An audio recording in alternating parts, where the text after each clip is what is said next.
Vamos falar com nossa Clarissa Oliveira. Ela está acompanhando esse assunto de perto para o nosso Bastidores. Oi, minha amiga, bem-vinda. Boa tarde.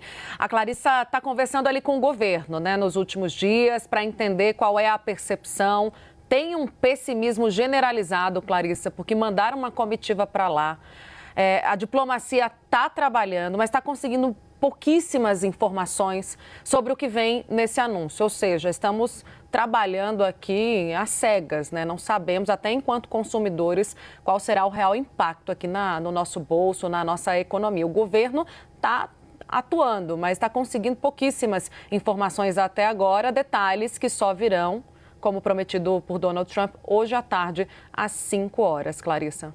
Boa tarde, Tainá. Boa tarde para todo mundo que está com a gente aqui hoje. Tainá, a gente está vendo aí um governo federal espremido numa saia justa, sem ter muito como peitar esse movimento do governo dos Estados Unidos, sem acabar correndo risco de fechar uma porta para negociação, que é interessante para o Brasil neste momento. A gente tem trazido bastante aqui ao longo da nossa cobertura essa avaliação de que o governo brasileiro, mesmo que queira eventualmente aplicar tarifas retaliatórias ali contra os Estados Unidos, né, numa espécie de contraofensiva, teria uma margem bastante restrita para fazê-lo, considerando o patamar das tarifas já praticadas aqui no Brasil e o quanto isso poderia impactar na nossa economia. Então, diante desse cenário, o que a gente viu é a articulação de uma resposta por parte do governo brasileiro via Congresso Nacional, que está sendo negociada pelo Palácio do Planalto com líderes, com parlamentares ali que têm alinhamento com o governo do presidente Lula já há vários dias. Essa aprovação tão rápida desse projeto no Senado sobre as tarifas de reciprocidade, a gente até pincelou ontem, passou muito rapidamente em cima da atuação ali, por exemplo, do senador Renan Calheiros para pautar isso na Comissão de Assuntos Econômicos, vem com um esforço grande do governo nos bastidores. A ideia é mais ou menos tentar dar uma resposta política para o governo dos Estados Unidos, que não seja pela boca do presidente Lula e nem pelo Itamaraty, porque a esses agentes interessa manter a porta de negociação aberta, para, quem sabe, tentar flexibilizar um pouco, aliviar um pouco o peso de eventuais tarifas que venham a ser praticadas pelos Estados Unidos contra o Brasil.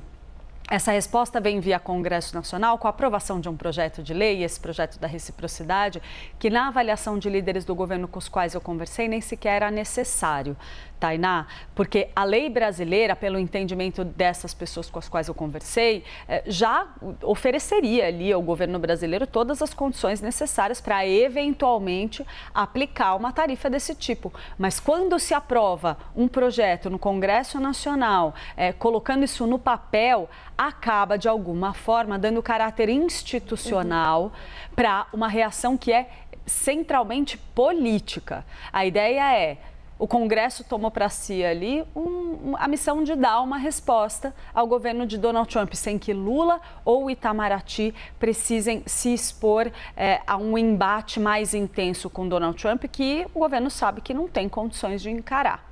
Então, fica essa circunstância. Agora, um momento de expectativa para o que vem no anúncio de Donald Trump. O governo brasileiro e Itamaraty continuam podendo negociar, se for o caso, mas aí, pelo menos via Congresso, fica um gesto, um aceno. Olha, a gente não vai aqui aguentar tudo de cabeça baixa. Bom, é isso. O governo brasileiro está nessa expectativa. O Congresso trabalha com esse recado político que a Clarissa traz para a gente, a leitura ali de muitos agentes na esplanada dos ministérios, principalmente no governo, e tem do outro lado a diplomacia tentando arrancar alguma informação do que virá nesse anúncio, mas já jogando a toalha, dizendo aqui para a gente no off, né, que não conseguiu avançar mesmo com uma comitiva plantada lá nos Estados Unidos. Não há uma pista do que virá. E há um receio grande aqui, um cálculo sendo feito de que, em alguns casos, né, se essas medidas forem adotadas de fato, né, de forma linear, que hajam sobretaxas, né, que produtos que já são taxados, considerados taxas, né, altas aqui no Brasil, sejam sobretaxados. Esse é o cálculo que está sendo feito, entre outros. Clarissa, daqui a pouco a gente traz outros caminhos para esse projeto.